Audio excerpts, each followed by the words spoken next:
ધર્મ યુદ્ધ ચાલતું હોય તો કોઈ નિષ્પક્ષ નહીં રહી શકે. જે ધર્મની સાથે નથી ઊભા રહેતા એટલે સમજી લઉં એ ધર્મની વિરુદ્ધ ઊભા છે. બીજી વસ્તુ, માણસ બળવાન નથી, સમય બળવાન છે. કારણ કે સમય ભલભલા માણસને એની ઓકાત બતાવી દે છે. આ જ વસ્તુ આ શ્લોકમાં ભગવાન સમજાવે છે. ભગવદ્ ગીતા અધ્યાય 7 શ્લોક 11. બલમ બલવતા ચાહમ કામ રાગ વિવર્જિતમ ધર્મા વિરુદ્ધ ભૂતેષુ કામો અસ્મિ ભરત ઋષભમ. ગુજરાતીમાં જો આ શ્લોકને આપણે કહીએ તો, હું બળવાનોનો કામ તથા વાસના રહિત બળ છું. હે ભરત શ્રેષ્ઠ, અર્જુન ધર્મના સિદ્ધાંતોની વિરુદ્ધ ન હોય એવું જાતીય જીવન હું છું. બીજા શબ્દોમાં કહીએ તો, હે ભરતવંશીઓમાં શ્રેષ્ઠ, હું બળવાનોનું આસક્તિ તથા કામનાઓ વિનાનું બળ એટલે સામર્થ્ય છું અને સૌ જીવોના ધર્મને અનુકૂળ એટલે કે શાસ્ત્રને અનુકૂળ કામ છે. અહીં જે ભગવાને 9મા શ્લોકથી પોતાની જુદી જુદી વિભૂતિઓની વાત કરી હતી એ અહીં જણાવે છે. ભગવાને 8મા શ્લોકમાં થી આપણને જુદી જુદી વિભૂતિઓ સમજાવી હતી. 7મા શ્લોકમાં આપણને મોતી અને દોરા એનું ઉદાહરણ આપ્યું હતું કે મોતી દેખાય પણ દોરો દેખાતો નથી. ત્યારબાદ 7મા શ્લોક બાદ 8મા શ્લોકમાં ભગવાને પોતાની 5, 9માં 4, 10માં 3 વિભૂતિઓની વાત કરી હતી. આમ ઉતરતા ક્રમમાં ભગવાન પોતાની વિભૂતિઓ કહે છે. અહીં 11મા શ્લોકમાં વધુ 2 વિભૂતિઓની ભગવાન વાત કરે છે. ભગવાનની વિભૂતિઓ એ ભગવાનની શક્તિ ગણો કે ભગવાનની પ્રશંસા ગણો એ છે.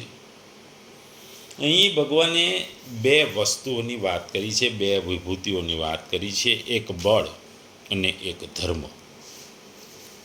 ધર્મ અને બળની ભગવાને અહીં વાત કરી છે. આપણે જાણીએ છીએ કે શક્તિ એ માણસની મહિમા છે, પરંતુ એ ઈચ્છા અને જુસ્સાથી મુક્ત હોવી જોઈએ. વિષયાસક્ત ઈચ્છાઓ અને દુનિયાવી સંપત્તિના લોભ સંપાદન માટે શક્તિનો દુરુપયોગ થવો જોઈએ નહીં. તેથી સારા અને પરોપકારી કાર્યો કરવા પરમાત્માની ઉપાસનામાં અને આધ્યાત્મિક પ્રકાશની શોધમાં વ્યક્ત થવું જોઈએ, ભલે તે બૌદ્ધિક હોય કે શારીરિક શક્તિ. જો તે નિમ્ર આવેગોને સેવા આપવા માટે સ્વાર્થ માટે કામે લગાડવામાં આવે તો એ દુષ્ટ છે. આવા કિસ્સામાં તે માત્ર શૈતાની શક્તિ છે, એક અસુરિક શક્તિ જે આત્મવિનાશ તરફ દોરી જાય છે. ભગવાન બીજી વાત અહીં કહે છે કે માણસ વિકાસના 3 તબક્કાઓમાં અલગ અલગ હોય છે. પ્રથમ તબક્કામાં માણસની ઈચ્છાઓ સહજપણે ઇન્દ્રિયો, આનંદ અને વાસનાની તૃપ્તિ પાછળ દોડે છે. બીજા તબક્કામાં ઈચ્છા, સેવા, ઉદારતા, પરોપકારના નિસ્વાર્થ કૃત્યોના ઉચ્ચ પ્લેન માટે સક્ષમ બને છે અને તે પછી તેની ભૂતપૂર્વ અનિષ્ટથી શુદ્ધ થાય છે. ત્રીજા અને છેલ્લા તબક્કામાં જ્યારે માણસ સાચા સ્વની અનુભૂતિ કરે છે ત્યારે ઈચ્છાઓ મનમાંથી અદૃશ્ય થઈ જાય છે અને ત્યારબાદ કોઈ ઈચ્છાઓ રહેતી નથી. ભગવાન પણ ઈચ્છા કામ ધર્મની વિરુદ્ધ છે એ જણાવે છે. પોતાના પરિવારને સારી સ્થિતિમાં જાળવવાની, બીજા પર બોજ ન બનવાની, સમાજમાં રહેવાની, બીજાના દુઃખ દૂર કરવાની આવી ઈચ્છા કામ હોવા છતાં પ્રભુ દિવ્ય પાસું છે. આવી ઈચ્છાઓમાં કોઈ અનિષ્ટ નથી. ભગવાને અહીં અર્જુન માટે હે ભરતવંશીઓમાં શ્રેષ્ઠ શબ્દ વાપર્યો છે. કારણ કે ભગવાન કહે છે, અર્જુન તું ભરતવંશમાં શ્રેષ્ઠ છે. તારામાં આવું આસુરી બળ પણ નથી અને તે અધર્મ મૂલક દૂષિત કામ પણ નથી. તારામાં તો કામનાને આસક્તિથી રહિત શુદ્ધ બળ છે અને ધર્મથી અવિરુદ્ધ વિશુદ્ધ કામ છે. બળવાનોનું આવું કામ શુદ્ધ બળ તત્વ તથા ભૂત પ્રાણીઓ તે વિશુદ્ધ કામ તત્વ હું છું. અહીં ભગવાન કહે છે કે કઠિનમાં કઠિન કામ કરતા હોવા છતાં પણ આપણી અંદર એક કામના એક આસક્તિ રહિત શુદ્ધ નિર્મળ ઉત્સાહ રહે છે. કામ પૂરું થતાં પણ મારું કાર્ય શાસ્ત્ર અને ધર્મને અનુકૂળ છે તથા લોકમર્યાદા અનુસાર સંત જનાનુમોદિત છે. એવી વિચારથી મનમાં એક ઉત્સાહ રહે છે. એનું નામ બળ છે. આ બળ ભગવાનનું એક રૂપ છે અને ભગવાન જ એ બળ છે. આથી આ બળ એ ગ્રાહ્ય છે. ગીતામાં ભગવાને પોતાના બળની વ્યાખ્યા કરી દીધી છે. 17ના અધ્યાયમાં 5મા શ્લોકમાં પણ કહેવામાં આવ્યું છે કે બળ કામના અને આસક્તિથી યુક્ત હોવાથી દુરાગ્રહ અને હઠવાચક છે. આથી એ બળ ભગવાનનું સ્વરૂપ નથી કે ભગવાન નથી, પરંતુ આસુરી શક્તિ છે.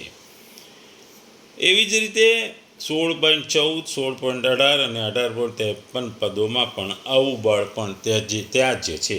6ઠ્ઠા અધ્યાયના આપણે 34મા શ્લોકમાં આપણે જોયું કે બળ શબ્દ મનનું વિશેષણ છે ને તે બળ પણ આસુરીની સંપત્તિનું છે, કારણ કે તેમાં કામના અને આસક્તિ છે.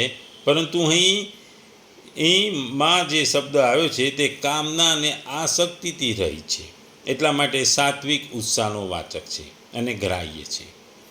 અહીં ભગવાને કહ્યું છે કે હું બળ છું, હું બળવાનોનું બળ છું. પણ કેવા બળવાનો? જે આસક્તિ નથી, જેને કામનાઓ નથી, જેને કોઈ વસ્તુની ઈચ્છા નથી કે કામના નથી, એવા વ્યક્તિઓનું બળ, એવા બળવાનોનું બળ એ ભગવાન પોતે છે. ભગવાનની એક એ વિભૂતિ છે. આપણે જોયું કે રાવણમાં ઘણું બળ હતું. કહેવાય છે કે રાવણ 10,000 હાથીઓ જેટલું બળ ધરાવતો હતો. રાવણની જે લંકા હતી સોનાની હતી, એ રાવણની પોતાની નથી, એણે એના બળથી કુબેર પાસેથી લઈ લીધી હતી. પણ જ્યારે રાવણના મનમાં આસક્તિ અને કામના જાગે છે, બીજી સ્ત્રી ઉપર એની નજર પકડે છે, એટલે કે કામનાઓ જાગે છે, ત્યારે એનો સામનો રામ ભગવાન સામે થાય છે અને એનો પરાજય થાય છે. એટલે એ જે બતાવે છે કે તમારું બળ ગમે તેટલું હોય, તમે ગમે તેટલા બળવાનો. રાવણ ત્રિલોકનો સ્વામી હતો, એણે 3 લોક જીતેલા હતા, એ ખૂબ જ બળવાન હતો. પરંતુ આ શક્તિ અને કામના એના બળને એ પૂર્ણ કરી નાખે છે, અને રામ સામે હારી જાય છે. એટલે ભગવાન અહીં આપણને એ કહે છે કે હું બળવાનોનું બળ તો છું, પણ કેવા બળવાનો? કે જે આસક્તિ રહિત કામ કરે છે, જેનામાં મનમાં કોઈ કામના નથી. એના માટે આપણા માટે જો શ્રેષ્ઠ ઉદાહરણ કરીએ તો હનુમાનજી છે. કારણ કે હનુમાનજી પાસે ઘણું જ બળ હતું. એમણે રાવણને લંકા જળાવી દીધી હતી. એ જ્યારે રાવણના વનમાં ઘૂસી જાય છે અને પકડીને એ રાવણના દરબારમાં લાવવામાં આવે છે, ત્યારે એમની શક્તિથી એ રાવણને મારી શકતા, પણ એમને એમના પ્રભુ રામમાં શ્રદ્ધા હતી. એમની ઈચ્છા હતી કે મારા પ્રભુ જ આને મારે. કારણ કે હનુમાનજી પણ બળવાળા હતા, ખૂબ જ બળશાળી હતા, પણ એમને બળનું અભિમાન નહોતું, બળમાં કોઈ આસક્તિ નથી, બળથી એમને કોઈ કામનાઓ નથી લેવાની હતી. એટલે જ એમણે રાવણને મારી શકે એવા છતાં પણ રાવણને માર્યો નહીં, કારણ કે એમના ભગવાન, એમના પ્રભુ રામના હાથે રાવણને મરાવવા માગતા હતા. એટલે કામના અને રાગ, આસક્તિ અને કામના, આ 2 વસ્તુઓ જો રહિત બળ હોય તો જ એ ભગવાનનું બળ છે. બાકી એ સ્વાર્થનું બળ છે, કામનાનું બળ છે, એ રાગ દ્વેષનું બળ છે. કામના આપણે જાણીએ છીએ કે અપ્રાપ્ય વસ્તુની મેળવવાની ઈચ્છા, જે વસ્તુ આપણને ના મળી હોય એ વસ્તુ મેળવવાની ઈચ્છા, એટલે કામના. અને રાગ એટલે જે પ્રાપ્ત થયેલી વસ્તુઓ છે એ વધુ પ્રમાણમાં જોઈએ, એ રાગ છે. કામના એ રજોગુણ છે, જ્યારે રાગ એ તમોગુણ છે. અહીં આગળ ભગવાન બીજી વાત કહે છે કે હે ભરતવંશીઓના શ્રેષ્ઠ અર્જુન, મનુષ્યોમાં ધર્મથી અવિરુદ્ધ અર્થાત ધર્મયુક્ત કામ એ મારું સ્વરૂપ છે. કારણ કે શાસ્ત્ર અને લોક મર્યાદા અનુસાર શુભ ભાવે કેવળ સંતાન ઉત્પત્તિ માટે જે કામ હોય છે એ કામ મનુષ્યને આધીન હોય છે. પરંતુ આ આસક્તિ, કામના, સુખ ભોગ વગેરે માટે જે કામ હોય છે એ કામમાં મનુષ્ય પરાધીન બની જાય છે. અને તે વશ થઈ જાય છે. ન કરવા યોગ્ય શાસ્ત્ર વિરુદ્ધ કામમાં એ લાગી જાય છે, એમાં પ્રવૃત્ત થઈ જાય છે અને શાસ્ત્ર વિરુદ્ધના કામો કરે છે. શાસ્ત્ર વિરુદ્ધના કામ કરવાથી એનું પતન થાય છે અને તે સઘળા દુઃખો અને પાપો એને મળે છે. કૃત્રિમ ઉપાયોથી સંતતિ નિરોધ કરાવી કેવળ ભોગ બુદ્ધિથી કામમાં પ્રવૃત્ત થવું એ મહાન નરકનો દરવાજો છે. જે સંતાનની ઉત્પત્તિ કરી શકે છે તે પુરુષ કહેવાય છે અને જે ગર્ભ ધારણ કરે છે તે સ્ત્રી કહેવાય છે. પુરુષ અને સ્ત્રી ઓપરેશન દ્વારા પોતાની સંતાન ઉત્પત્તિ કરવાની યોગ્યતાને નષ્ટ કરી નાખે છે, તો બંને નપુંસક કહેવડાવવાને યોગ્ય છે. ભગવાન કહે છે કે જંગમ સૃષ્ટિ તમામ કામથી ઉત્પન્ન થાય છે, તેથી મનુષ્યમાં તે કામ ધર્મની વિરુદ્ધ નથી. મર્યાદા પ્રમાણે છે તે કામ ભગવાનનું સ્વરૂપ છે. ભગવાન એવું પહેલાં 7.7માં અને 7.12માં પણ કહે છે. વાસુદેવ સર્વમ એ 7.19માં કીધું છે. આ પ્રમાણે જે ધર્મયુક્ત કામ ભગવાનનું સ્વરૂપ છે, એ રીતે ધર્મથી વિરુદ્ધ કામ કામ પણ ભગવાનથી જુદું છે, નોખું છે. જે ધર્મ વિરુદ્ધ કામનું આચરણ કરે છે તે નરક રૂપમાં ભગવાન મળે છે, કારણ કે નરક પણ ભગવાન જ છે. પરંતુ ગીતાનો ઉપદેશ માણસોને નરકોમાં અથવા જન્મ મરણમાં મોકલવાનો નથી, પરંતુ તેનું કલ્યાણ કરવાનું છે. ઉદ્દેશ હંમેશા કલ્યાણનો અને આનંદનો હોય છે. દુઃખનો કોઈ કારણ કે ઉદ્દેશ હોતું નથી. દુઃખ કોઈ પણ ઈચ્છતું નથી અને કોઈને મળે એવી ઈચ્છા પણ રાખતું નથી. અર્જુને પણ કલ્યાણની વાત પૂછી છે. ઉદાહરણ માટે શબ્દ સારા પણ હોય, ખરાબ પણ હોય, પરંતુ વ્યાકરણમાં સારા શબ્દો પર જ વિચાર કરવામાં આવે છે, કેમ કે વ્યાકરણ વગેરેમાં પણ મનુષ્યના ઉદ્ધાર માટે જ છે. ટૂંકમાં ભગવાને આપણને આ શ્લોકમાં પોતાની બે વધુ વિભૂતિઓની વાત કરે છે, એક બળ અને બીજું ધર્મ.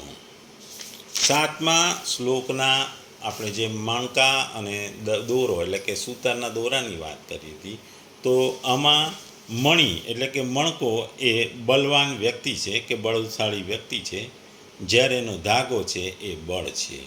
એ બળ કેવું કે કામ અને રાગ રહિતનું, કામનાઓ અને રાગ વગરનું બળ જે છે એ મણી છે. બળ જોઈ શકાતું નથી, પણ બળવાનને આપણે જોઈ શકીએ છીએ.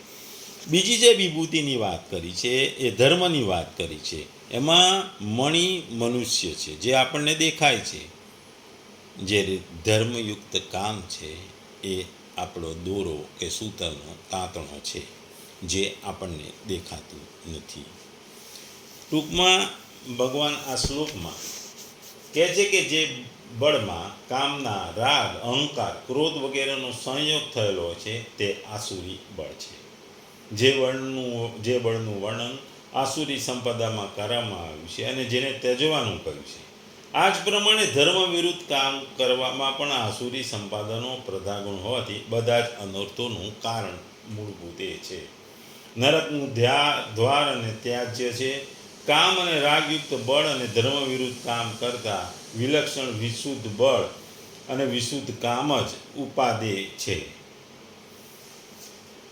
ટૂંકમાં ભગવાન આ શ્લોકમાં પોતાની વધુ બે વિભૂતિઓની વાત કરતા કહે છે કે શરીર કે કામ એટલે કે ઇન્દ્રિયોના સંપર્કમાં આવતા પદાર્થોની ઈચ્છા, રાગ એટલે ઇન્દ્રિયોના સંપર્કમાં આવતા પદાર્થો માટે આસક્તિ. શરીરને માટે ટકાવી રાખવા માટે જે શક્તિની જરૂર છે તે હું છું. દુનિયાવી માણસોની બાબતમાં બને છે કે તેમ ઇન્દ્રિય વિષયો માટે કામના અને આસક્તિ ઉત્પન્ન કરનારી શક્તિ હું નથી. શાસ્ત્રના ઉપદેશ તથા જીવન માટે આદેશેલી ફરજો સાથે સુસંગત એવી કામના હું છું. શરીર ટકાવવા માટેની રાખવા માટે જે જરૂરી છે અને જે યોગના આચરણમાં તેને મદદ કરતા છે એવા મિત, આહાર પણ વગેરે કામના હું છું. ટૂંકમાં ભગવાન અહીં બળ અને ધર્મની વાત કરે છે. બંને એકબીજાને જરૂરી છે. એ ભગવાનની સારામાં સારી વિભૂતિઓ છે. ધર્મ અને બળ એ જીવનમાં ખૂબ જ જરૂરી છે. બળથી તમે કોકને મદદ કરી શકો, તમે કોકને હેલ્પ કરી શકો છો. બળથી તમે કોકની મદદ કરી શકો છો, અને ધર્મથી પણ તમે કોઈની મદદ કરી શકો.